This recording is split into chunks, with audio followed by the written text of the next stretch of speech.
একদম হোটেল স্টাইলে মজাদার পরোটা তৈরি করে দেখাবো। মুখে দিলেই মিলিয়ে যাবে অসংখ্য লেয়ারযুক্ত পরোটাগুলো। যে কোনো কিছুর সাথে খেতেই লাগবে অসাধারণ। হাতের কাছে থাকা উপকরণ দিয়ে খুব সহজেই তৈরি করে নিতে পারবেন এই রকমের মজাদার পরোটা। আসসালামু আলাইকুম, স্বাগতম জানাচ্ছি কাকুলিস রান্নাঘরে। চলে যাচ্ছি মূল রেসিপিতে। প্রথমেই এখানে আমি 2 কাপ ময়দা নিয়ে নিলাম, স্বাদমতো লবণ, চিনি দিয়ে তারপর দিয়ে দেব রান্নার তেল, দিয়ে খুব ভালোভাবে একটু মিশিয়ে নিব। আর আমি এখানে একটা ডিম ব্যবহার করব। মেশানো হয়ে গেলে এখানে একটা ডিম দিয়ে দিলাম, আর ডিমটা দিয়েও একটু মিশিয়ে নিচ্ছি। তারপর এখানে নর্মাল পানি দিয়ে অল্প অল্প করে পানি দিয়ে ডোটা তৈরি করে নিব। একবারে পানিটা দেওয়া যাবে না, অল্প অল্প করে পানি দিয়ে ডোটা তৈরি করতে হবে, নর্মাল যেরকম আমরা রুটি বানাই ওই রকমভাবে। তো এই তো আমার ডোটা একদম রেডি। আমি দেখিয়ে দিচ্ছি কীরকম নরম হয়েছে। এই তো খুব শক্তও না আবার খুব নরমও না। তো আমি বেশ কিছুক্ষণ রেস্টে রেখে দিয়েছিলাম, তারপর আবার একটু মথি নিচ্ছি। এখন আমার রুটির পরিমাণ অনুযায়ী আমি লেচি করে নিব, তারপর রুটি তৈরি করে নিব।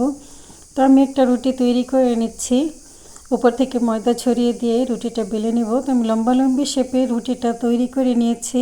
রুটিটা বেলা হয়ে গেলে ভিতরে তেল দিয়ে দিব, আর আমি ভিতরে কর্নফ্লাওয়ার দিয়েছি, আপনারা চাইলে কাজটা ময়দা দিয়েও করতে পারেন।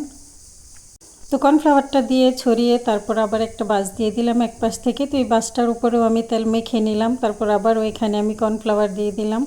তো এইভাবে আমি আরও একটা পাশ ভেঙে নিয়ে তেল দিয়ে দিলাম, তারপর আবার কর্নফ্লাওয়ার দিয়ে দিলাম। তো দেওয়া হয়ে গেলে আবার এই পাশটা আমি ভেঙে দিব। তো দেখুন আমি এইভাবে করে নিচ্ছি।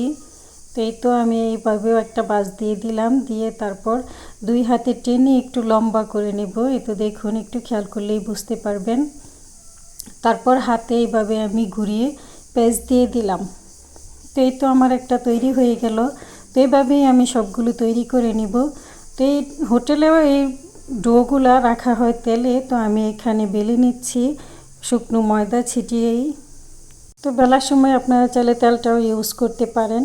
তো আমার এই তো বেলা হয়ে গেছে, আমি নর্মাল রুটির মতোই পাতলা করে বেলে নিয়েছি। খুব একটা মোটাও না আবার খুব একটা পাতলাও না, এরকম শেপে তৈরি করে নিয়েছি। তো এই তো দেখুন আমার রুটিটা বেলা হয়ে গেছে। তারপর আমি চুলায় প্যান বসিয়ে প্যানটা গরম করে নিয়েছি।